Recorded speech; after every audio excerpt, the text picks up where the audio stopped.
Herkese merhaba. Ben Burak Dede. Kanalıma hoş geldiniz. Arkadaşlar bilmeyenleriniz için hatırlatmak isterim. Ocak ayında ön siparişe açılan ve benim de hemen siparişini verdiğim Poco X7 Pro'yu yaklaşık 10 aydır ana telefonum olarak kullanıyorum. Ama bugün karşınızda bu telefonun sıradan bir incelemesiyle değil, yıllardır sakladığım o ilk anın heyecanıyla varım. Karşınızda Poco X7 Pro Marvel Avengers Iron Man Special Edition. Bu muhteşem koleksiyon kutusunun kutu açılışını sizlerden gelen yoğun talep üzerine 10 ay sonra olsa da bu video ile yerine getiriyorum.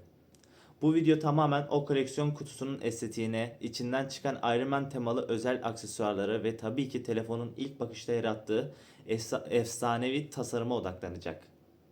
Kısacası 10 aydır kullandığım Iron Man zırhının ilk açılışını sizinle paylaşıyorum. Unutmadan Poco X7 Pro Iron Man Edition'ın 10 aylık detaylı incelemesi, iyi ve kötü yönlerinin tamamı ise bir sonraki videomda yayında olacak. Abonelerinizi kontrol edin. Hazırsanız lafı daha fazla uzatmadan Poco X7 Pro Iron Man Edition kutu açılışı heyecanla hemen başlıyoruz. Arkadaşlar hemen başta çok önemli bir not düşmek istiyorum. Bu Poco X7 Pro Iron Man Edition'ı tamamen kendi paramla ön siparişten satın aldım. Bu videoda herhangi bir sponsorluk veya ücretli işbirliği içermiyor. Dolayısıyla gördüğünüz her şey tamamen tarafsız ve dürüst bir kullanıcı deneyimi olacak. Şimdi kutu açılışına geçebiliriz.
Evet sevgili izleyenler, Poco X7 Pro Marvel Avengers Iron Man Special Edition kutu açılışını bu noktada sonlandırıyorum.